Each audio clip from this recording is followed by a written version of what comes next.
अंधेरा, बॉर्डर पर एकदम शांति, और अचानक एक छोटी सी चीज हवा में उड़ती हुई आती है। न कोई आवाज, न कोई शोर। ये है एक ड्रोन जो ड्रग्स और हथियार फेरी कर रहा है। Scary, right? ये सिर्फ एक फिल्म का सीन नहीं, बल्कि इंडिया के इंटरनल सिक्योरिटी का एक बहुत बड़ा चैलेंज है। बिल्कुल। ऐसे ही कई अनोखे और इंपॉर्टेंट सिक्योरिटी चैलेंजेस को हम आज खोलकर रख देंगे। तो चलिए, द डीप डाइव में आपका स्वागत है। हाँ? इससे पहले कि हम ज्ञान के समुद्र में डुबकी लगाएं, जल्दी से सब्सक्राइब बटन दबा दो, नोटिफिकेशन बेल ऑन कर लो, ताकि आप कोई भी एक्शन मिस न करो। बिल्कुल। आज का हमारा मिशन है इंटरनल सिक्योरिटी के कुछ सबसे क्रिटिकल क्वेश्चंस को डिकोड करना। हमारा लर्निंग मैप बिल्कुल क्लियर है। पहले हम इंडिया के बॉर्डर्स पर आएंगे, चाइना, पाकिस्तान, म्यांमार और बांग्लादेश के साथ क्या इश्यूज है। ओके। फिर हम समुद्री सुरक्षा यानी मैरिटाइम सिक्योरिटी की बात करेंगे। उसके बाद हम मॉडर्न थ्रेट्स जैसे यूएवीज या ड्रोन्स पर फोकस करेंगे। और आखिर में हम कुछ इंपॉर्टेंट पॉलिसीज, लॉज जैसे AFSPA और बॉर्डर मैनेजमेंट स्ट्रेटजीज को समझेंगे। Sounds like a solid plan. तो लेट्स स्टार्ट। रेडी हो? Let's start. तो चलिए शुरू करते हैं हमारे पहले क्वेश्चन से। Question 1. India has a long and troubled border with China and Pakistan, fraught with contentious issues. Examine the conflicting issues and security challenges along the border. Also give out the development being undertaken in these areas under the Border Area Development Program (BADP) and Border Infrastructure and Management (BM) scheme. Okay, and this falls under the broad micro theme of internal security. China और Pakistan borders पर double trouble. एकदम सही heading है। ये question India के दो सबसे sensitive borders China और पाकिस्तान के बारे में है। हम समझेंगे कि वहाँ क्या झगड़े यानी कन्फ्लिक्टिंग इश्यूज हैं, क्या सुरक्षा चुनौतियां हैं और सरकार वहाँ डेवलपमेंट के लिए क्या कर रही है। और इसका रियल लाइफ एग्जांपल तो हम रोज न्यूज में देखते ही रहते हैं। एग्जैक्टली। सोचो 2020 का गलवान वैली क्लैश। ये सिर्फ एक छोटी सी झड़प नहीं थी, बल्कि इंडिया चाइना के बीच डेकेड से चल रहे टेरिटोरियल डिस्प्यूट का एक रिजल्ट था। राइट। इसी तरह पाकिस्तान बॉर्डर पर आए दिन होने वाली क्रॉस बॉर्डर टेररिज्म की घटनाएं जैसे अप्रैल 2025 का पहलगाम अटैक एक कांस्टेंट थ्रेट है। तो आइए इसकी डिटेल डिस्कशन शुरू करते हैं। इंट्रोडक्शन से स्टार्ट करते हैं, कॉन्टेक्स्ट सेट करने के लिए। बिल्कुल। देखिए, पहले कॉन्टेक्स्ट सेट करना जरूरी है। इंडिया की नॉर्दर्न और वेस्टर्न फ्रंटियर्स, मतलब ये बॉर्डर्स हमेशा से ही सेंसिटिव रही हैं।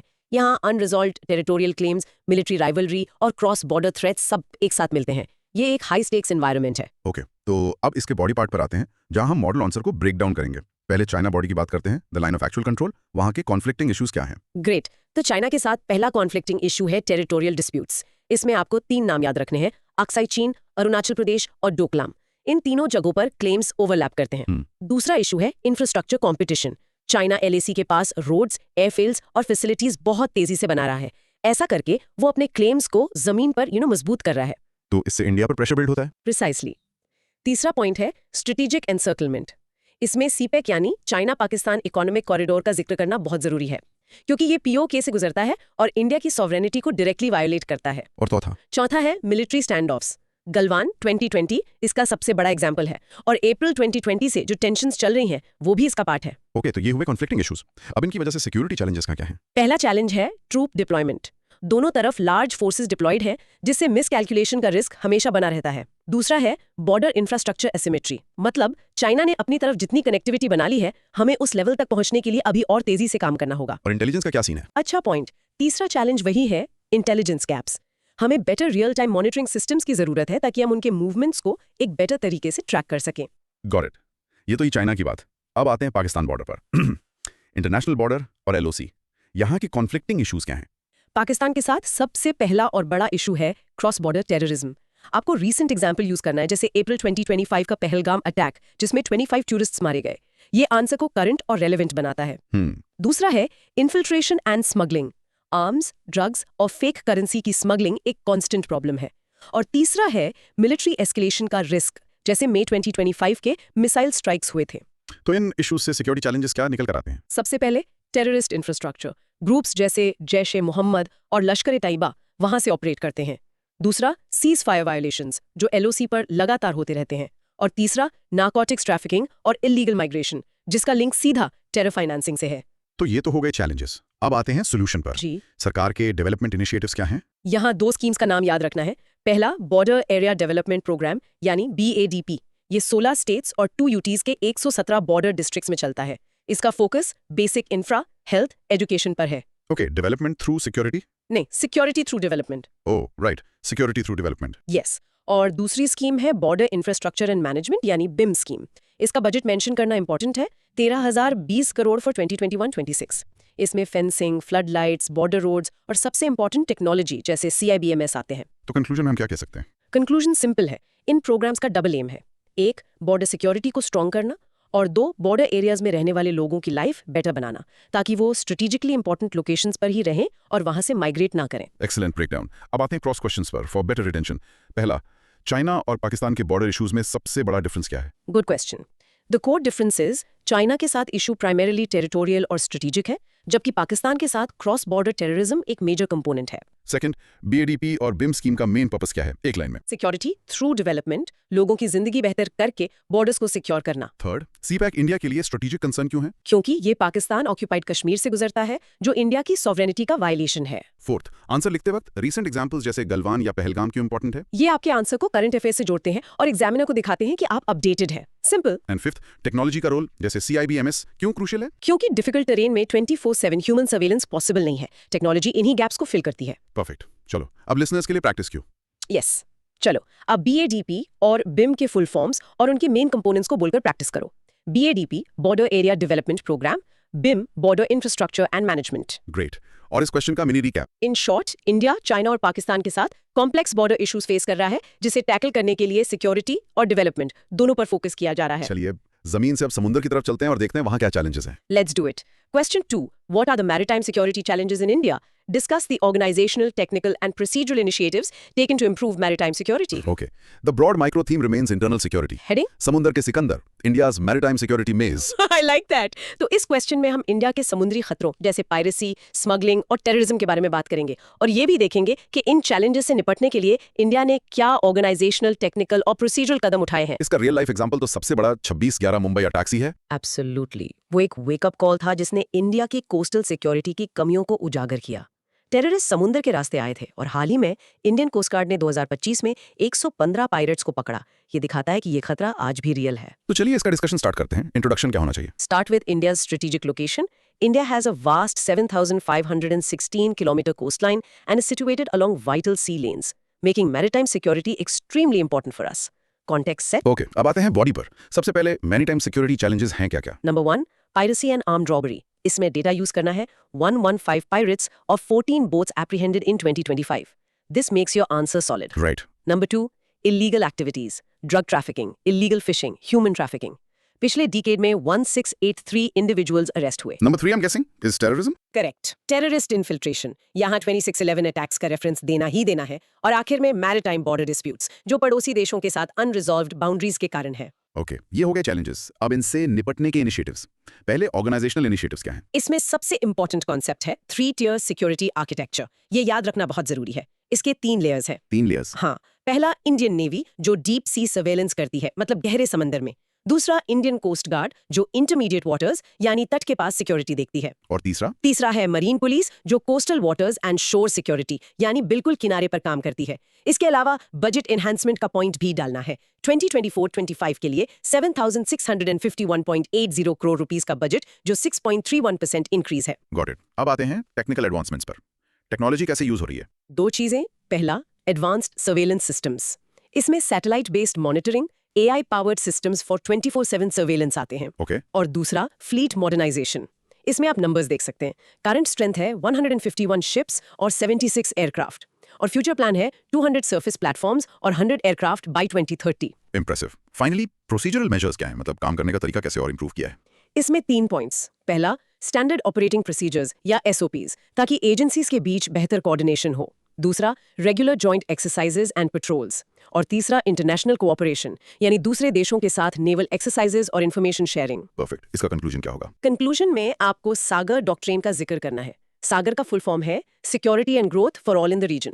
ये इंडिया का कॉम्प्रहेंसिव अप्रोच है जो टेक्नोलॉजी और कोऑपरेशन पर बेस्ड है to ensure maritime security and regional stability. Great. चलिए अब क्रॉस क्वेश्चंस। पहला, 3-tier सिक्योरिटी आर्किटेक्चर क्या है और इसका क्या फायदा है? ये नेवी, कोस्ट गार्ड और मरीन पुलिस का लेयर्ड सिस्टम है। इसे हर जोन में क्लियर रिस्पॉन्सिबिलिटी होती है और कोई गैप नहीं रहता। सेकंड, 2611 अटैक्स के बाद मैरिटाइम सिक्योरिटी में क्या बड़ा बदलाव आया? कोस्टल सर्वेलेंस को टॉप प्रायोरिटी बनाया गया और मल्टी एजेंसी कोऑर्डिनेशन पर जोर दिया गया। थर्ड, सागर डॉक्ट्रिन का क्या मतलब है? ये इंडिया की फॉरेन पॉलिसी का हिस्सा है, जिसका एम इंडियन ओशन रीजन में सभी देशों के लिए सिक्योरिटी और ग्रोथ इंश्योर करना। It makes India a regional security provider. Fourth, technical advancements में AI का क्या रोल है? AI 24/7 हाई रिस्क एरियाज को मॉनिटर कर सकता है और सस्पिशियस एक्टिविटीज को ऑटोमेटिकली डिटेक्ट कर सकता है, जो इंसानों के लिए मुश्किल है। एंड फिफ्थ, फ्लीट मॉडर्नाइजेशन क्यों जरूरी है? नए और बढ़ते खतरों से निपटने के लिए मॉडर्न शिप्स और एयरक्राफ्ट चाहिए जो बेटर सर्वेलियंस और कॉम्बैट कैपेबिलिटीज प्रोवाइड करें। एक्सीलेंट। अब प्रैक्टिस क्यों? Let's practice saying the 3 tiers of maritime security. Indian Navy for deep sea, Indian Coast Guard for intermediate waters, and Marine Police for coastal waters. Practice this. Okay, और mini recap? To sum up, India faces diverse maritime threats, which it tackles with a 3-tiered security structure, modern technology, and international cooperation under its Sagar vision. समुंदर के बाद अब आसमान की तरफ देखते हैं। एक नया खतरा जो छोटा है पर बहुत सीरियस है, drones. Yes, the new age threat. Question 3. The use of unmanned aerial vehicles, UAVs, by our adversaries across the borders to ferry arms, ammunitions, drugs, etc. is a serious threat to the internal security. Comment on the measures being taken to tackle this threat. Broad micro theme वही है, internal security. और heading आसमानी दुश्मन, the drone threat. Perfect. ये question unmanned aerial vehicles यानी drones के खतरे पर है। पड़ोसी दुश्मन देश इनका इस्तेमाल हथियार और ड्रग्स भेजने के लिए कर रहे हैं। हम समझेंगे कि इतना सीरियस थ्रेट क्यों है और सरकार इसे कैसे डील कर रही है। Real life example इसका. बिल्कुल। जनवरी 2024 में पंजाब पुलिस ने तरन तारण में एक ड्रोन से गिराए गए AK-47 और ग्रेनेड्स बरामद किए। ये सीधा टेरर एक्टिविटीज के लिए आए थे।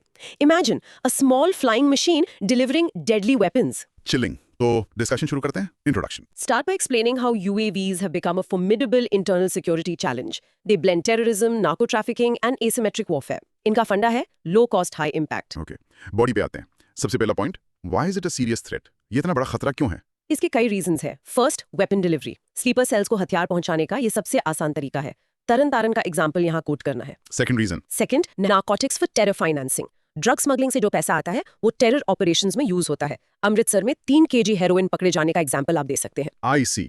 और इनको पकड़ना भी मुश्किल है. Exactly, that's the third point, difficulty in detection. Drones come height पर अक्सर रात में उड़ते हैं, इसलिए ट्रेडिशनल रेडार इन्हें पकड़ नहीं पाते। सांबा, जेएनके में IEDs ड्रॉप किए गए थे। This is a case in point. और भी कोई रीजंस हैं? हाँ, fourth, destabilization of border areas. Gurdaspur में ड्रोन साइटिंग से लोगों में डर फैला। Fifth, emergence of sleeper supply chains, मतलब लोकल स्मगलर्स और फॉरेन हैंडलर्स का नेटवर्क। NIA ने कनाडा बेस्ड खालिस्तानी नेटवर्क्स का लिंक बताया है। ये तो काफी फैल गया है. Yes, that's point 6, geographic expansion. अब सिर्फ पंजाब JNK नहीं, राजस्थान के बाड़मेर में भी ड्रोन पकड़ा गया। और last point, integration into hybrid warfare. कुछ ड्रोन्स में GPS, कैमरा और प्रोपेगेंडा मटेरियल भी होता है। वाह, ये तो मल्टीफैसेटेड थ्रेट है. तो गवर्नमेंट इसके लिए क्या कर रही है? Measures taken. सरकार भी मल्टी प्रोंग स्ट्रैटेजी यूज कर रही है। पहला, deployment of anti drone systems. DRDO और BAL के इंडिजिनस सॉल्यूशंस जैसे जैमिंग और लेजर्स डिप्लॉय किए जा रहे हैं। Technology to fight technology. Correct. दूसरा, AI and tech driven surveillance. AI enabled radar, thermal imaging और इनका CIBMS के साथ इंटीग्रेशन। तीसरा, इनहांस पेट्रोलिंग, जिसमें BSF और आर्मी की क्विक रिस्पांस टीम्स हैं। और एजेंसीज का कोऑर्डिनेशन. बहुत इंपॉर्टेंट पॉइंट। चौथा है multi agency coordination. BSF, IB, NCB, police का जॉइंट एफर्ट। इसके लिए नेशनल काउंटर रोग ड्रोन गाइडलाइंस भी हैं। फिर है लीगल एंड रेगुलेटरी फ्रेमवर्क यानी ड्रोन रूल्स 2021, जिसमें नो फ्लाई जोन्स और डिजिटल जियोफेंसिंग है। लोकल लोगों का कोई रोल है इसमें? जरूर। छठा पॉइंट है कम्युनिटी एंगेजमेंट, बॉर्डर के लोगों को टिप ऑफ्स के लिए रिवॉर्ड देना। और आखिरी, international cooperation, Canada, UK, Interpol के साथ इंटेलिजेंस शेयरिंग। ये तो काफी कॉम्प्रिहेंसिव रिस्पॉन्स है. कंक्लूजन क्या होगा इसका? We can summarize that the UAV threat is a new frontier in asymmetric warfare. India's response must be technologically sophisticated, legally robust, and strategically coordinated to stay ahead of adversaries. Excellent. अब आते हैं cross questions पर. पहला, drones को detect करना मुश्किल क्यों है? क्योंकि वो लो एल्टीट्यूड पर फ्लाई करते हैं, उनका रेडार क्रॉस सेक्शन छोटा होता है और वो अक्सर रात में ऑपरेट करते हैं। सेकंड, नार्को टेररिज्म का क्या मतलब है? जब ड्रग ट्रैफिकिंग से कमाए गए पैसे का इस्तेमाल टेररिस्ट एक्टिविटीज को फंड करने के लिए किया जाता है। थर्ड, एंटी ड्रोन सिस्टम्स कैसे काम करते हैं? वो या तो ड्रोन के सिग्नल को जैम कर देते हैं, जिसे सॉफ्ट किल कहते हैं, या लेजर से उसे फिजिकली डिस्ट्रॉय कर देते हैं, जिसे हार्ड किल कहते हैं। फोर्थ, ड्रोन रूल्स 2021 का मेन ऑब्जेक्टिव क्या है? देश में लेवल ड्रोन ऑपरेशंस को रेगुलेट करना और इलीगल यूज को रोकने के लिए एक फ्रेमवर्क तैयार करना। एंड फिफ्थ, कम्युनिटी एंगेजमेंट इस स्ट्रैटेजी में क्यों इंपॉर्टेंट है? क्योंकि बॉर्डर पर रहने वाले लोग ही अक्सर सबसे पहले सस्पिशियस एक्टिविटी देखते हैं और फर्स्ट लाइन ऑफ इंफॉर्मेशन बन सकते हैं। Make sense. अब प्रैक्टिस क्यों? Okay, repeat after me. The two main things drones are used for by adversaries: weapon delivery and narcotics for terror financing. Practice saying this.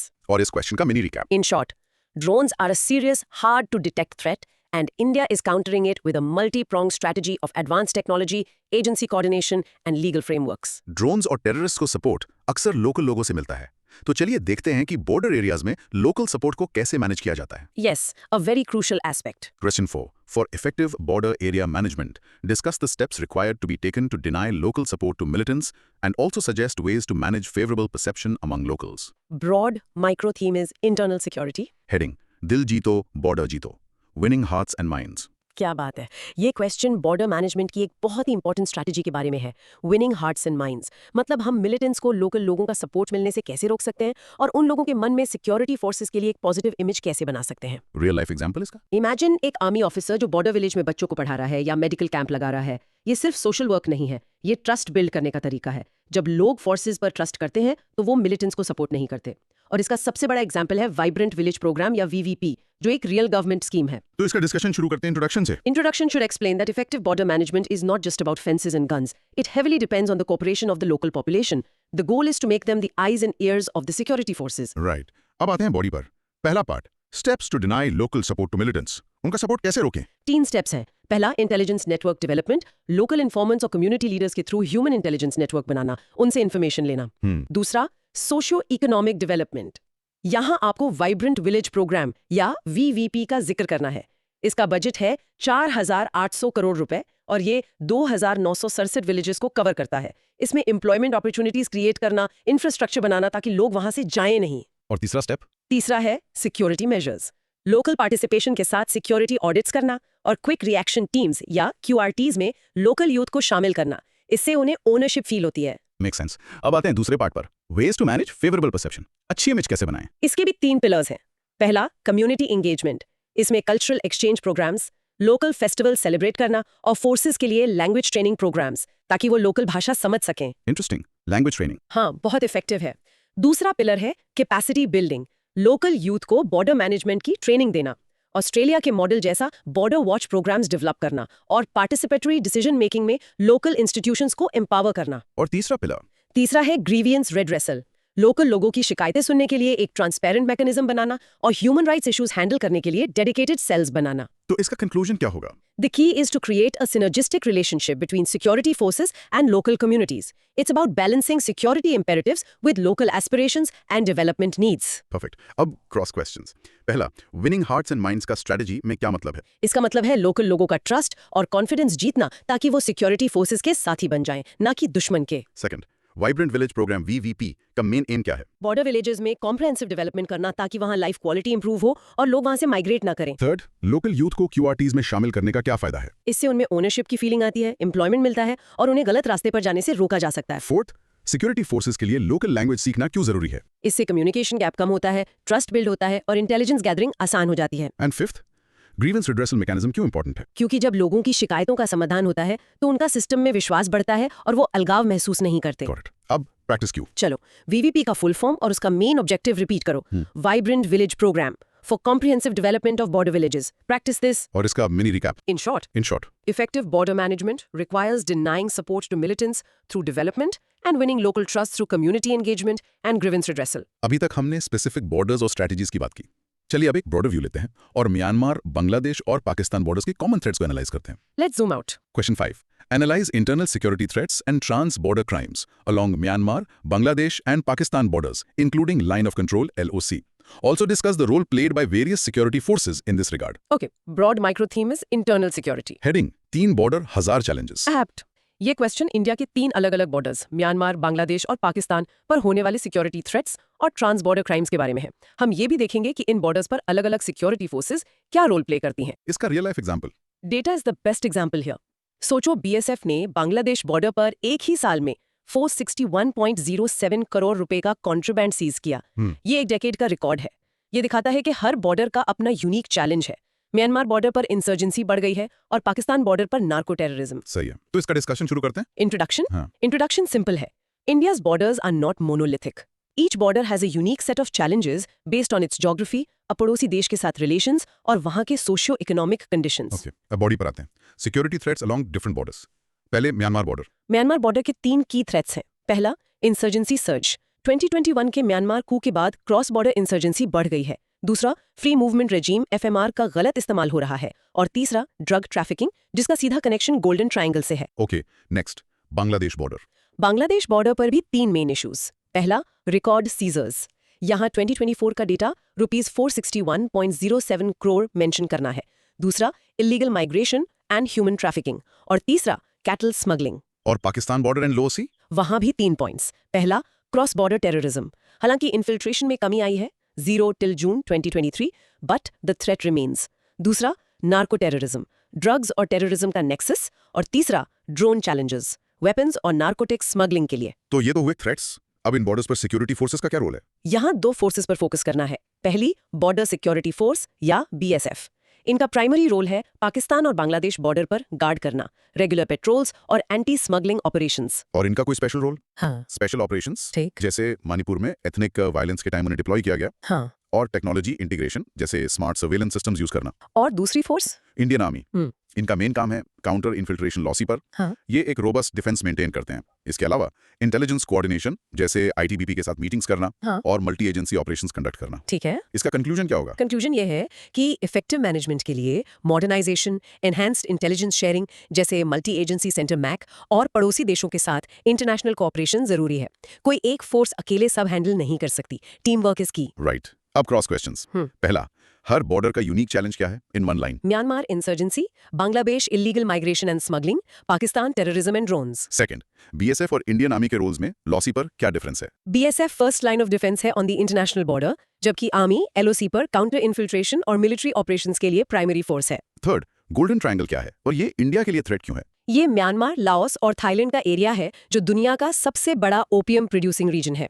Myanmar border से वहां के drugs India में smuggle होते हैं। Fourth, multi agency centre MAC का क्या काम है? ये एक इंटेलिजेंस शेयरिंग प्लेटफॉर्म है जहां अलग-अलग सिक्योरिटी और intelligence agencies real time information exchange करती हैं। And fifth, free movement regime FMR क्या था और इस पर रिस्ट्रिक्शंस क्यों लगाई जा रही हैं? ये इंडिया म्यांमार बॉर्डर पर रहने वाले ट्राइब्स को बिना वीजा के बॉर्डर के पार 16 किलोमीटर तक जाने की अनुमति देता था।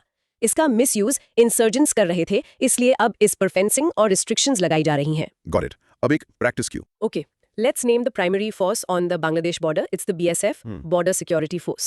Practice this. और mini recap. In short, India's borders with Myanmar, Bangladesh, and Pakistan each have unique threats managed by specialized forces like the BSF and Army, requiring a coordinated, tech-driven approach. हमने Myanmar border का जिक्र किया। चलिए इस पर थोड़ा और गहराई से जाते हैं क्योंकि वहां 2021 के कू के बाद हालात काफी बदल गए हैं। हाँ, it deserves a closer look.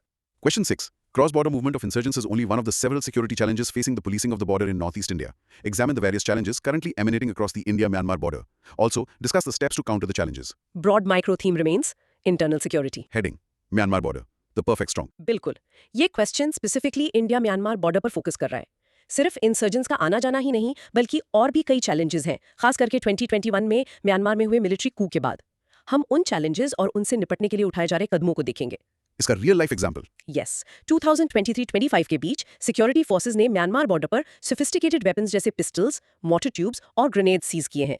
ये दिखाता है कि वहां सिर्फ छोटे-मोटे हथियार नहीं, बल्कि हेवी वेपन्स की ट्रैफिकिंग हो रही है, जो इंसर्जेंसी को और खतरनाक बनाती है। तो डिस्कशन स्टार्ट करते हैं। Introduction. Start by stating that the 2021 Myanmar coup has completely changed the security dynamics of the region. The border has become more volatile and is facing multiple interconnected challenges. Okay, body पे आते हैं। Major security challenges क्या हैं? 3 major challenges हैं। पहला, insurgency and cross border movement. Insurgent groups porous border का फायदा उठाकर सेफ हेवन्स और ट्रेनिंग कैंप्स बना रहे हैं, फ्री मूवमेंट रिजीम का एक्सप्लॉयटेशन कर रहे हैं और कॉम्प्लेक्स टेरेन उन्हें छिपने में मदद करता है। दूसरा चैलेंज? आप recent seizures 2023-2025 of sophisticated weapons को मेंशन कर सकते हैं। नए स्मगलिंग रूट्स बन रहे हैं और लोकल क्रिमिनल नेटवर्क्स का इंटरनेशनल आर्म्स डीलर्स से नेक्सस बन रहा है। और तीसरा आई गेस रेफ्यूजीज का इशू है। Correct, refugee crisis and immigration.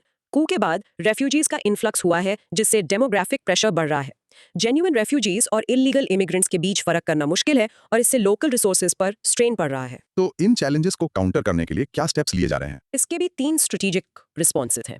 पहला, इंफ्रास्ट्रक्चर डेवलपमेंट। इसमें 31,000 करोड़ का बॉर्डर फेंसिंग प्रोजेक्ट यानी 1643 किलोमीटर है। 64 स्ट्रेटेजिक रोड्स बन रही हैं for better mobility of forces और indigenous anti cut anti climb technology use हो रही है। टेक्नोलॉजीज की ऑलवेज। दूसरा रिस्पॉन्स है सिक्योरिटी कोऑपरेशन। म्यांमार के साथ बायलैटरल डिफेंस कोऑपरेशन जैसे MOUs और जॉइंट एक्सरसाइजेस। असम राइफल्स, जो इस बॉर्डर पर प्राइमरी फोर्स है, को मॉडर्नाइज किया जा रहा है और इंटेलिजेंस शेयरिंग बढ़ाई जा रही है। और पॉलिसी लेवल पर तीसरा है policy initiatives. Free movement regime का रिव्यू और रेगुलेशन किया जा रहा है। टेक्नोलॉजी का बेहतर इस्तेमाल हो रहा है सर्वेलेंस के लिए, और कम्युनिटी एंगेजमेंट प्रोग्राम्स चलाए जा रहे हैं लोकल इंटेलिजेंस के लिए। Got it. इसका कंक्लूजन क्या होगा? This situation is dynamic. A balanced approach is needed, combining hard security measures like fencing with soft diplomatic engagement with Myanmar's military and other stakeholders. ठीक है, अब क्रॉस क्वेश्चंस। पहला, 2021 के म्यांमार कू ने India की सिक्योरिटी को कैसे इफेक्ट किया? वहां की इंस्टेबिलिटी के कारण इंसर्जेंसी, आर्म्स ट्रैफिकिंग और रेफ्यूजी इनफ्लक्स इंडिया की तरफ बढ़ गया है। सेकंड, असम राइफल्स का इंडिया म्यांमार बॉर्डर पर क्या स्पेसिफिक रोल है? They are the primary force responsible for guarding this border, given their expertise in jungle warfare and understanding of the local dynamics. Third, border fencing project इतना महंगा और important क्यों है? क्योंकि ये पोरस बॉर्डर को seal करेगा, जिससे इंसर्जेंट्स, स्मगलर्स और इलीगल इमिग्रेंट्स का मूवमेंट कंट्रोल करना आसान हो जाएगा। फोर्थ, हार्ड सिक्योरिटी और सॉफ्ट डिप्लोमेसी में क्या अंतर है? हार्ड सिक्योरिटी में मिलिट्री फोर्स, फेंसिंग जैसे कदम आते हैं। सॉफ्ट डिप्लोमेसी में बातचीत, अग्रीमेंट्स और कोऑपरेशन से इश्यूज सॉल्व किए जाते हैं। एंड फिफ्थ, रेफ्यूजी क्राइसिस एक सिक्योरिटी चैलेंज कैसे बन जाता है? बड़ी संख्या में रेफ्यूजीज आने से लोकल रिसोर्सेज पर प्रेशर पड़ता है, सोशल टेंशन हो सकती है, और इसकी आड़ में एंटी नेशनल एलिमेंट्स भी एंटर कर सकते हैं। सही है। अब प्रैक्टिस क्यों? Let's practice the three main challenges on the Myanmar border: insurgency, arms trafficking, and refugee issues. Practice it. और इसका mini recap. In short, the post-coup Myanmar border is a hotbed of insurgency, arms trafficking, and refugee issues, which India is countering with fencing, modernizing forces, and policy reviews like that of the FMR. हमने देखा कि borders पर China का influence काफी बढ़ रहा है। CPEC इसका एक बड़ा एग्जांपल है। चलिए इस सीपैक प्रोजेक्ट को डिटेल में समझते हैं। हाँ, let's dive into the geopolitics of it. Question 7. The China-Pakistan Economic Corridor, CPEC, is viewed as a cardinal subset of China's larger One Belt, One Road initiative. Give a brief description of CPEC and enumerate the reasons why India has distanced itself from the same.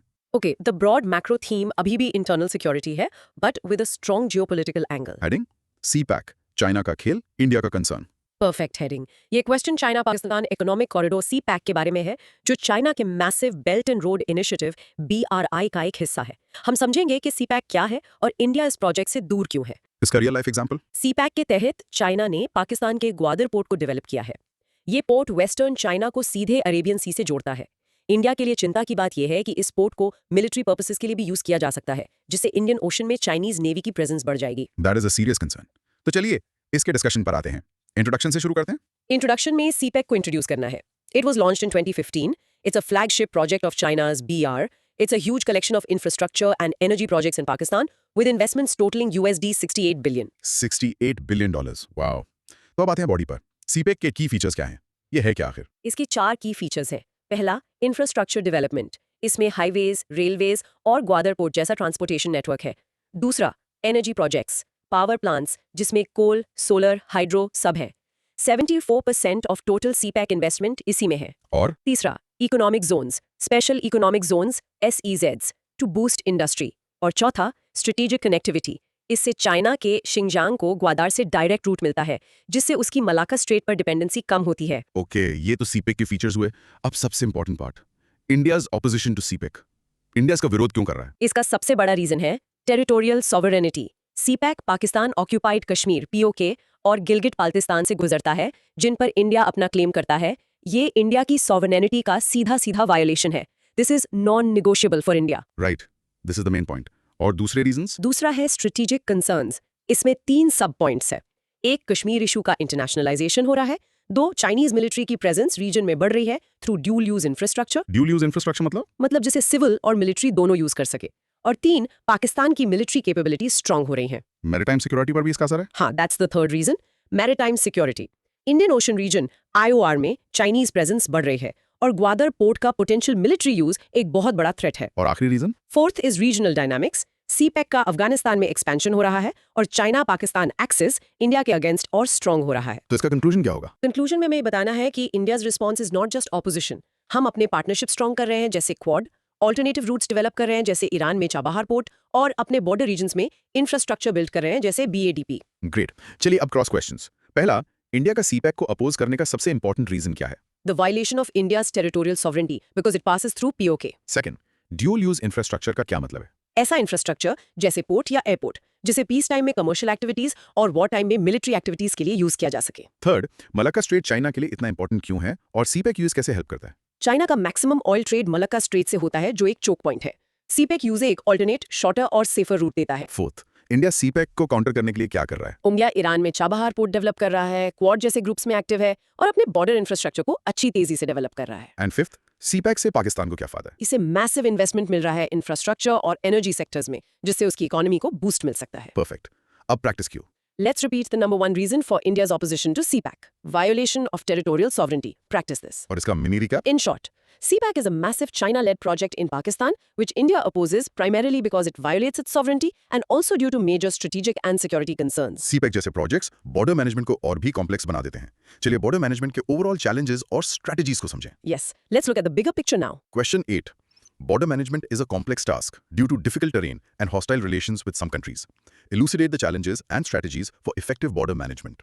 Broad micro theme remains internal security. Heading: The Great Indian Wall. Challenges and strategies. Nice one. ये question border management के big picture के बारे में है। India के borders पर आखिर क्या-क्या चैलेंजेस आते हैं, जैसे डिफिकल्ट पहाड़ी इलाके, दुश्मन पड़ोसी, और इन चैलेंजेस से निपटने के लिए क्या स्ट्रैटेजीज अपनाई जाती हैं। इसका रियल लाइफ एग्जांपल? सोचो, सियाचिन ग्लेशियर, दुनिया का सबसे ऊंचा बैटलफील्ड। वहां दुश्मन से ज्यादा खतरा मौसम से है। ये एक परफेक्ट एग्जाम्पल है जियोग्राफिकल चैलेंज का। वहां नॉर्मल पेट्रोलिंग पॉसिबल नहीं, इसलिए टेक्नोलॉजी जैसे थर्मल इमेजेस और सेंसर्स का यूज होता है। सही है। तो डिस्कशन शुरू करते हैं। Introduction. India's border management is a multifaceted challenge. एक तरफ हिमालयाज की ऊंचाई है, दूसरी तरफ डेजर्ट्स और रिवरीन बॉर्डर्स। साथ में hostile neighbours add to the complexity. Data से स्टार्ट कर सकते हैं।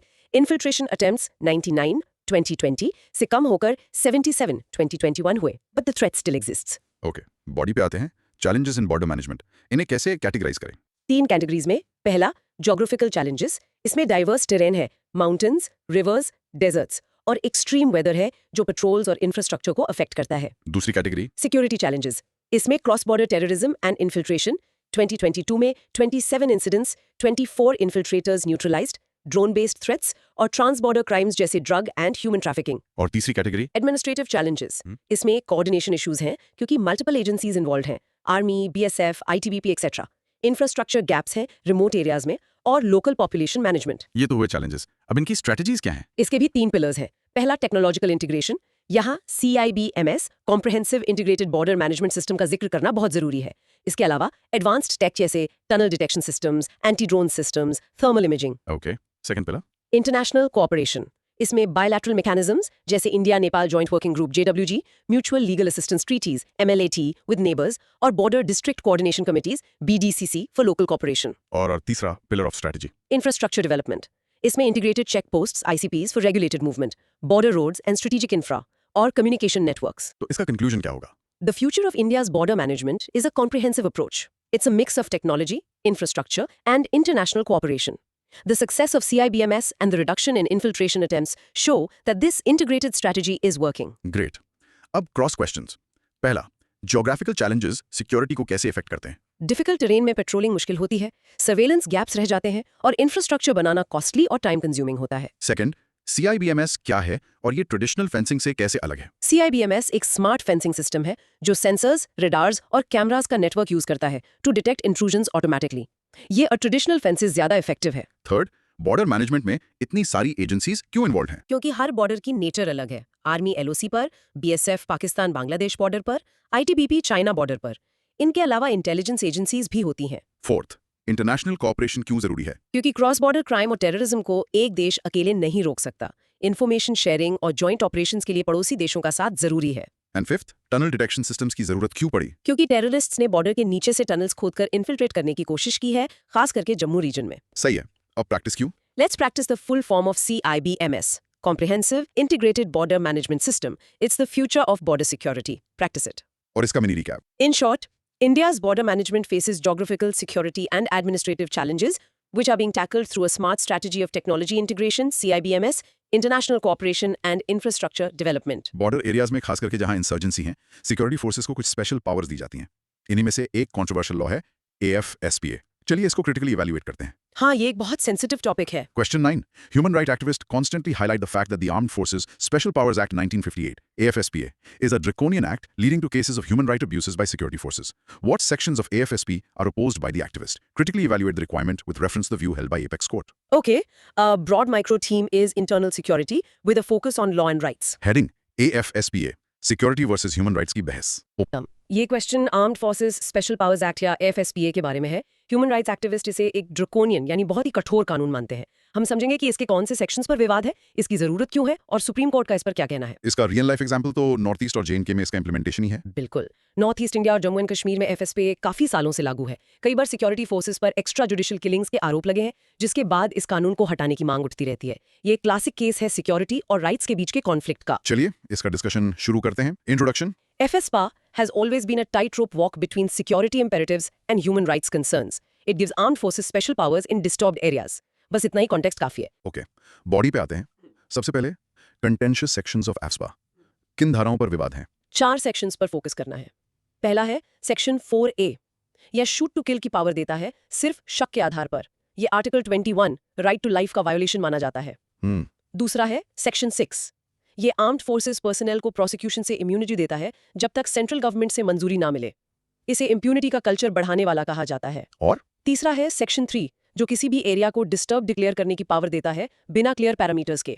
और चौथा है सेक्शन 4C जो बिना वारंट के अरेस्ट करने की पावर देता है। ओके, तो इन विवादों पर सुप्रीम कोर्ट का क्या कहना है? यहाँ 2 केसेस इंपॉर्टेंट हैं।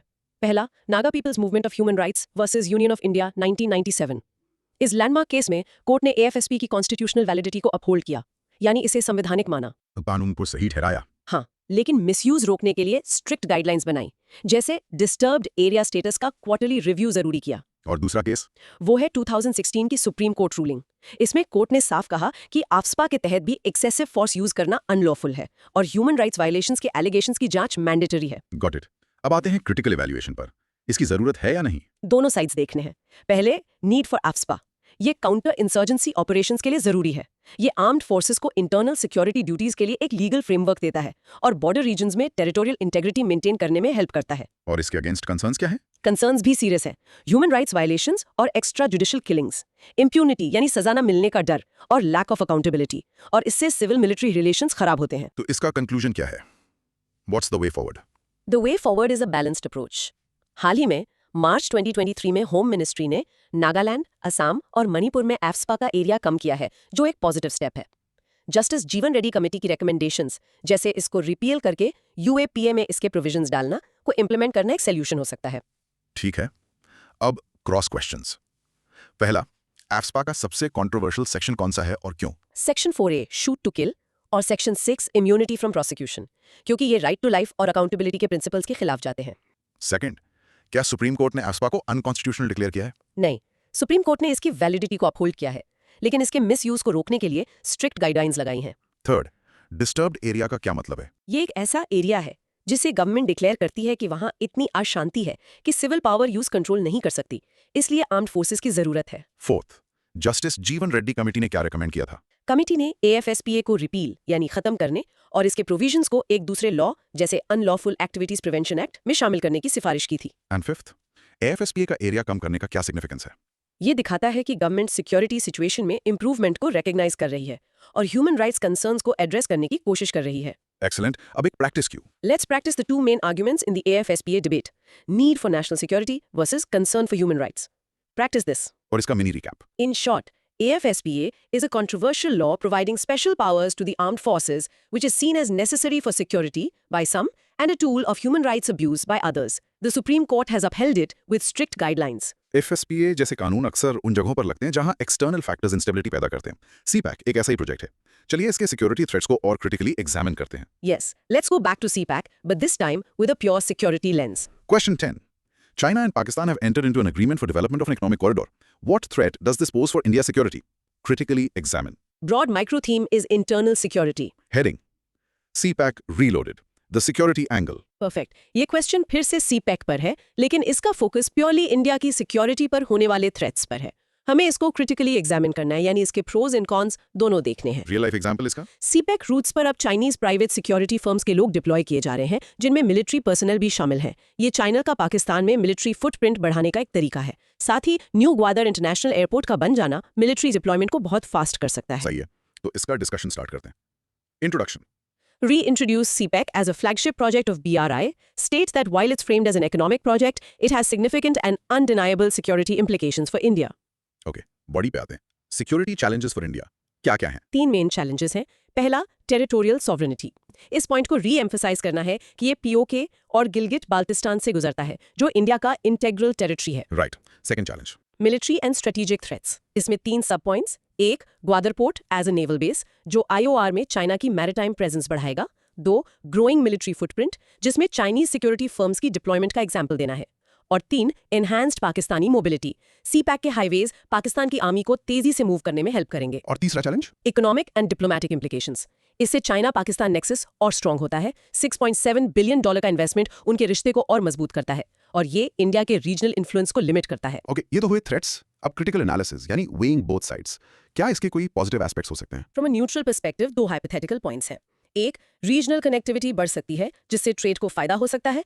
और 2, शायद पाकिस्तान में इकोनॉमिक डेवलपमेंट होने से एक्सट्रीमिज्म कम हो, बट ये बहुत बड़ा शायद है। और नेगेटिव एस्पेक्ट्स जो इंडिया के लिए रियलिटी हैं? 3 डोमिनेंट नेगेटिव एस्पेक्ट्स हैं। पहला, ये 2 फ्रंट चैलेंज क्रिएट करता है, जहां इंडिया को चाइना और पाकिस्तान दोनों से एक साथ लड़ना पड़ सकता है। दूसरा, ये पाकिस्तान की इकोनॉमिक और मिलिट्री कैपेबिलिटीज बढ़ाता है। और तीसरा, स्ट्रेटेजिक इनसर्कलमेंट का रिस्क है। Got it. इसका कंक्लूजन क्या होगा? India's response is multifaceted. It's not just about military preparedness. It includes diplomatic initiatives like Project Mosam, Sagar, and strategic partnerships through frameworks like Quad with US, Japan, Australia. Great analysis. अब cross questions.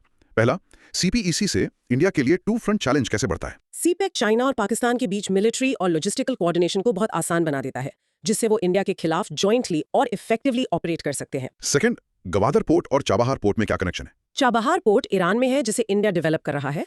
ये ग्वादर के पास है, और CPEC और ग्वादर के strategic influence को counter करने का एक तरीका है। थर्ड, क्या सीपैक से सच में पाकिस्तान में एक्सट्रीमिज्म कम हो सकता है? ये एक डिबेटेबल पॉइंट है। प्रोपोनेंट्स कहते हैं कि इकोनॉमिक डेवलपमेंट से जॉब्स आएंगे। क्रिटिक्स कहते हैं कि इससे लोकल लोगों में रिजेंटमेंट बढ़ सकता है, और इसका फायदा सिर्फ एलीट को होगा। फोर्थ, क्वाड क्या है और ये सीपैक से कैसे रिलेटेड है? क्वाड इंडिया, यूएस, जापान और ऑस्ट्रेलिया का एक स्ट्रेटेजिक फोरम है। इसका एक एम इंडो पैसिफिक रीजन में चाइना के बढ़ते इन्फ्लुएंस को बैलेंस करना है, जिसका सीपैक एक इंपॉर्टेंट हिस्सा है। और फिफ्थ, सीपैक सिर्फ एक रोड है या उससे ज्यादा कुछ है? ये सिर्फ एक रोड नहीं है, ये roads, railways, ports, energy projects और इंडस्ट्रियल जोन्स का एक पूरा नेटवर्क है। ये एक स्ट्रेटेजिक पैकेज है। परफेक्ट। अब प्रैक्टिस क्यों? Let's list the 3 main threats from CPEC. 1, sovereignty violation. 2, military threat. 3, strategic encirclement. Practice this. और इसका mini recap. In short, CPEC poses severe security threats to India by violating its sovereignty, enhancing the China-Pakistan military nexus, and creating a risk of strategic encirclement, which India is countering through its own strategic projects and alliances. CPEC का एक बड़ा component है Gwadar port, जो समुद्री सुरक्षा से जुड़ा है। चलिए मैरीटाइम सिक्योरिटी के एक और इंटरेस्टिंग एस्पेक्ट को देखते हैं, पायरेसी। हाँ, ये एक इंटरेस्टिंग केस स्टडी है। Question 11.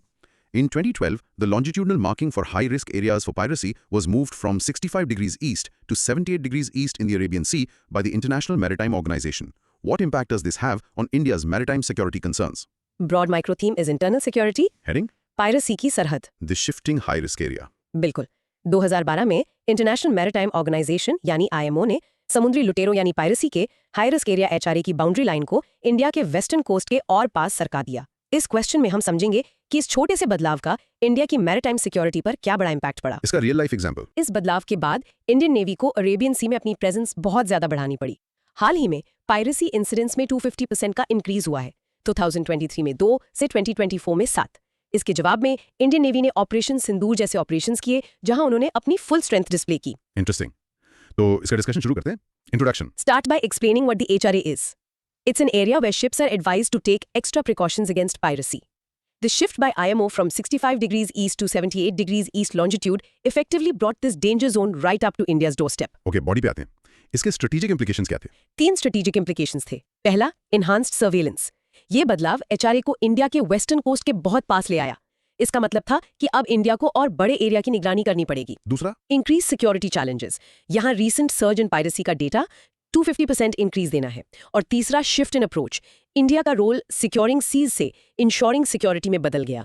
मतलब अब सिर्फ अपने वाटर्स को सिक्योर नहीं करना, बल्कि रीजन में सिक्योरिटी प्रोवाइडर बनना है। ऑपरेशन सिंदूर इसका एग्जाम्पल है। और इसका इकोनॉमिक इंपैक्ट क्या हुआ? इसके भी 3 पॉइंट्स हैं।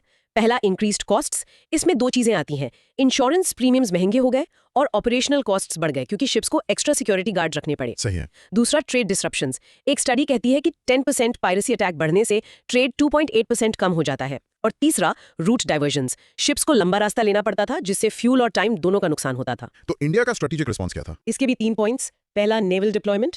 Surface combatants, submarines, naval aviation assets की प्रेजेंस बढ़ाई गई। दूसरा, मैरिटाइम डोमेन अवेयरनेस, जिसमें information fusion centre Indian ocean region IFCOR का रोल इंपॉर्टेंट है। ओके, और तीसरा, डिप्लोमैटिक इनिशिएटिव्स, दूसरे देशों के साथ सिक्योरिटी पार्टनरशिप्स। तो इसका कंक्लूजन क्या होगा? The repositioning of the HRA acted as a catalyst. It pushed India to become a more proactive maritime security provider in the region. Initiatives like Sagar and the capabilities shown during Operation Sindoor are proof of this evolution. Excellent.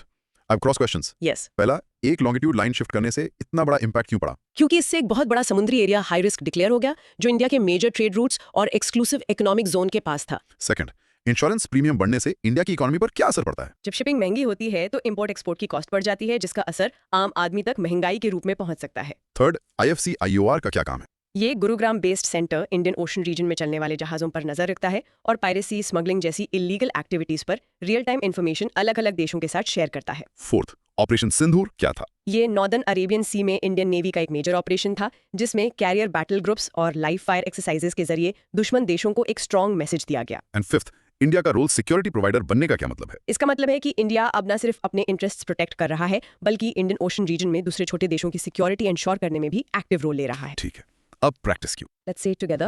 The HRA shift made India a more proactive regional security provider. Practice this. और इसका mini recap? In short, the IMO's decision to shift the piracy HRA closer to India increased both strategic and economic burdens, but also catalyzed India's evolution into a major security provider in the Indian Ocean region. समुद्री खतरों में piracy के अलावा illegal migration भी है।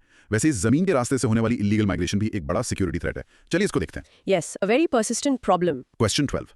How does illegal trans-border migration pose a threat to India's security?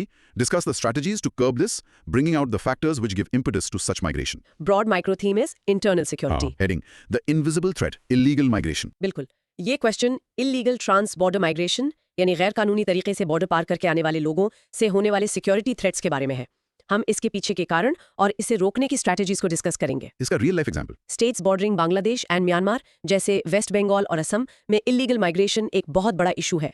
कई बार ये migrants fake documents बनवाते हैं, लोकल रिसोर्सेज पर प्रेशर डालते हैं और कभी-कभी एंटी नेशनल एक्टिविटीज में भी शामिल हो जाते हैं। चलिए इसका डिस्कशन शुरू करते हैं। Introduction. India's porous borders make it vulnerable to illegal migration, which is not just a demographic issue, but a serious, multifaceted national security challenge. Okay, body पे आते हैं। पहले security challenges of illegal migration. इससे क्या-क्या खतरे हैं? 3 threats हैं। पहला, direct security threats. Illegal migrants anti national activities के लिए यूज हो सकते हैं। यहाँ आप इन्फिल्ट्रेशन डेटा देख सकते हैं। 77 इन्फिल्ट्रेशन अटेम्प्ट्स इन 2021, 27 इन 2022। दूसरा, law and order issues. Criminal activities में इन्वॉल्वमेंट जैसे human trafficking, drug smuggling, document forgery. और तीसरा, socio economic impact. Limited resources पर pressure, demographic changes, local employment पर असर। ओके, ये तो वे थ्रेट्स। अब इनके पीछे के फैक्टर्स, लोग आते क्यों हैं? यहाँ 2 तरह के फैक्टर्स हैं, पुश और पुल। पहले पुश फैक्टर्स यानी उनके देश में क्या प्रॉब्लम्स है। इसमें political persecution and ethnic conflicts जैसे रोहिंग्या क्राइसिस, इकोनॉमिक डिस्पैरिटीज और environmental disasters, floods, climate change आते हैं। और पुल फैक्टर्स क्या हैं जो उन्हें इंडिया की तरफ अट्रैक्ट करते हैं? इसमें better economic opportunities, porous borders और पहले से यहाँ बसे हुए उनके लोगों यानी डायस्पोरा नेटवर्क्स का सपोर्ट। Got it. तो इसको रोकने की स्ट्रेटजीज क्या हैं? इसके भी 3 पिलर्स हैं। पहला, टेक्नोलॉजिकल सॉल्यूशंस। यहाँ फिर से CIBMS का जिक्र आएगा। इसके अलावा एडवांस्ड सर्विलेंस जैसे human detection radars, seismic sensors, thermal imaging. Second pillar, administrative measures, border security forces को स्ट्रॉन्ग करना, एजेंसीज के बीच बेटर कोऑर्डिनेशन और बायोमेट्रिक आइडेंटिफिकेशन सिस्टम्स जैसे आधार। और तीसरा, डिप्लोमैटिक इनिशिएटिव्स, पड़ोसी देशों के साथ bilateral agreements, regional cooperation frameworks और international collaboration to tackle human trafficking networks. तो इसका कंक्लूजन क्या होगा? The strategy must be comprehensive. It should combine robust border management, like CIBMS, with diplomacy and socio-economic development in border regions, while also keeping humanitarian considerations in mind. Perfect. अब cross questions. पहला, push और पुल factors में क्या difference है? Push factors वो कारण हैं जो लोगों को अपना देश छोड़ने पर मजबूर करते हैं, जैसे गरीबी या जुल्म। पुल फैक्टर्स वो चीजें हैं जो उन्हें दूसरे देश में आने के लिए अट्रैक्ट करती हैं, जैसे जॉब्स। सेकंड, इलीगल माइग्रेशन एक सोशो इकोनॉमिक इशू से नेशनल सिक्योरिटी थ्रेट कैसे बन जाती है? जब इलीगल माइग्रेंट्स टेररिस्ट ग्रुप्स या क्रिमिनल नेटवर्क्स के लिए काम करने लगते हैं, या जब उनकी वजह से लोकल कम्युनिटीज में इतना टेंशन हो जाता है कि वायलेंस हो, तब यह नेशनल सिक्योरिटी थ्रेट बन जाता है। थर्ड, बायोमेट्रिक आइडेंटिफिकेशन इसमें कैसे हेल्प कर सकती है? जिससे फेक डॉक्यूमेंट्स बनाना मुश्किल हो जाता है और इलीगल माइग्रेंट्स को ट्रैक करना आसान होता है। फोर्थ, क्या बॉर्डर पर फेंसिंग ही इसका सोल्यूशन है? नहीं, फेंसिंग सिर्फ एक हिस्सा है। जब तक माइग्रेशन के रूट कॉजेज को एड्रेस नहीं किया जाता और डिप्लोमैटिक एफर्ट्स नहीं किए जाते, लोग आने के नए तरीके ढूंढ लेंगे। एंड फिफ्थ, ह्यूमैनिटेरियन कंसिडरेशंस का क्या मतलब है? इसका मतलब है कि सभी इलीगल माइग्रेंट्स को क्रिमिनल की तरह ट्रीट नहीं करना चाहिए। जो लोग जुल्म से भागकर आए हैं यानी रेफ्यूजीज, उनके प्रति इंटरनेशनल लॉज के हिसाब से हमदर्दी रखनी चाहिए। ठीक है, अब प्रैक्टिस क्यों? Let's practice the two types of factors: push factors like poverty and pull factors like better opportunities. Practice this. और mini recap. In short, illegal migration is a major security threat driven by push and pull factors, and it's being curbed through a mix of technology, CIBMS, administrative reforms, and diplomatic initiatives. हमने जमीन और समुद्र के threats की बात की, चलिए अब और ऊपर आसमान और स्पेस की तरफ चलते हैं। Yes, the final frontier. Question 13. International civil aviation laws provide all countries complete and exclusive sovereignty over the airspace above their territory. What do you understand by airspace?